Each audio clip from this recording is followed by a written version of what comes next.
le BTS, Négociation et digitalisation de la relation client, ou NDRC. Sur le papier, l'ambition est très claire. Former les commerciaux de demain, ceux qui sont à l'aise avec le digital.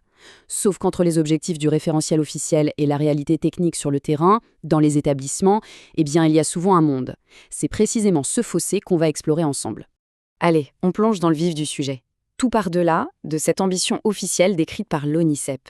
L'idée, c'est de former des pros capables de gérer une relation client sur tout un tas d'outils numériques. C'est vraiment le cœur du réacteur de ce qu'on appelle la digitalisation. Et quand on regarde le détail du programme, c'est limpide. On attend des diplômés qui sachent tout faire. Gérer la relation client en ligne, bien sûr, mais aussi vendre en e-commerce, animer des réseaux sociaux. Bref, l'objectif, c'est de former des profils super agiles qui naviguent dans un monde commercial devenu entièrement numérique. Ok, l'ambition est là. Mais concrètement, sur le terrain, qu'est-ce que ça donne pour les établissements?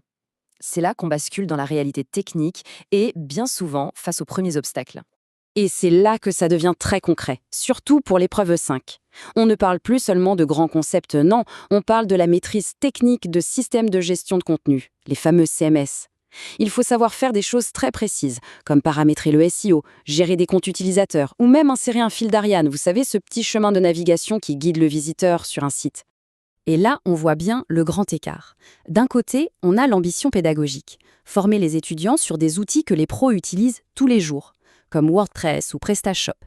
Et de l'autre, c'est le fardeau opérationnel pour les écoles. Chaque site étudiant doit être installé à la main, la maintenance est un vrai casse-tête et les risques de sécurité sont bien réels, surtout quand il n'y a pas de service informatique dédié pour gérer tout ça. Alors, comment on fait pour résoudre ce dilemme ? La réponse, en fait, elle est structurelle. Elle passe par la technologie et plus précisément par des plateformes pédagogiques qui sont justement conçues pour faire le pont entre l'ambition et la réalité. Et ce schéma, il résume tout parfaitement. Ces plateformes, elles automatisent toute la partie technique. En 4 petites étapes, de la création de la classe au suivi des travaux, tout est géré. La complexité technique s'efface et on peut enfin se concentrer sur la pédagogie. Et l'impact, il est juste énorme. Premier gain, et pas des moindres, le temps. On parle de 90% de temps gagné sur la configuration et la maintenance. Ce temps qui était perdu en tâches techniques, il est rendu aux enseignants pour qu'ils puissent se concentrer sur ce qui compte vraiment, enseigner. Et cette efficacité, elle se voit aussi sur la facture. Moins 60% de coûts, c'est considérable. Donc le point crucial ici, c'est que cette approche est gagnante sur les 2 tableaux. Elle est plus efficace pour apprendre et elle est beaucoup plus viable financièrement pour l'établissement.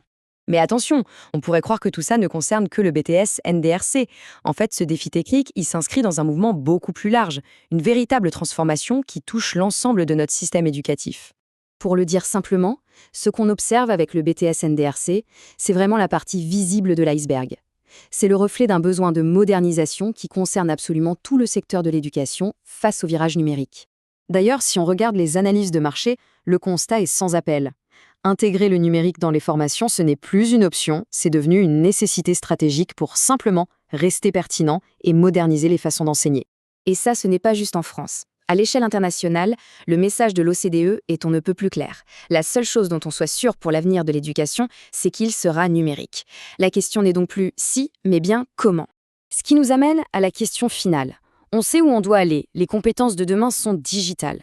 On sait comment y parvenir en alignant enfin les ambitions pédagogiques avec des outils techniques qui tiennent la route.